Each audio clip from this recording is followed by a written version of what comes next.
2025 இது ஒரு முக்கியமான படம், நல்ல படம். மிஸ் பண்ணிடாதீங்க. வணக்கம் மக்களே. என்னடா தமிழ் சினிமாவில் இந்த வருஷம் பெருசா எதுவும் படங்கள்லாம் சரியா போல, சரியா இல்லை, இப்படியே முடிஞ்சிருமான்னு நினைச்சேன். இன்னைக்கு ஒரு படம் ரிலீஸ் ஆகிருந்ததுங்க, சிறைன்னு சொல்லிட்டு ஒரு படம். நம்ம விக்ரம் பிரபு சார் நடிச்ச சிறை அறிமுக இயக்குனர் யாரோன்னு நினைக்கிறேன். படத்தை தயவு செஞ்சு போய் தியேட்டர்ல பாருங்க. குறிப்பா காவல்துறை அதிகாரிகளுக்கு உங்களுக்கு நேரம் இருந்துச்சு அப்படின்னா கண்டிப்பா இந்த படத்தை போய் பாருங்க. ஒரு பெரிய தாக்கத்தை இந்த படம் உங்களுக்குள்ள ஏற்படுத்தும். ஒரு சாதாரண சிறை கைதியோட காதல் கதையை நல்லாவே எடுத்திருக்காங்க. ரொம்ப விறுவிறுப்பா சூப்பரா இருந்துச்சு. படத்துல நிறைய கேரக்டர் எல்லாம் கிடையாது, இருக்கிற கொஞ்சம் கேரக்டருக்கு நல்லாவே ஸ்கோப் கொடுத்து சூப்பரா எடுத்திருக்காங்க.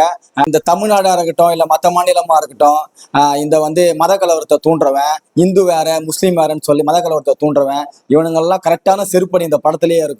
படத்தை போய் நிச்சயமா ஒரு வாட்டி பாருங்க. தமிழ்நாடுல எந்த நாடை பொறுத்த வரைக்கும் முஸ்லீம் இந்து கிறிஸ்டின் எல்லாமே ஒண்ணுதான். மெரி கிறிஸ்மஸ் டு ஆல். கண்டிப்பா இந்த படத்தை போய் ஃபேமிலியா பாருங்க. நன்றி.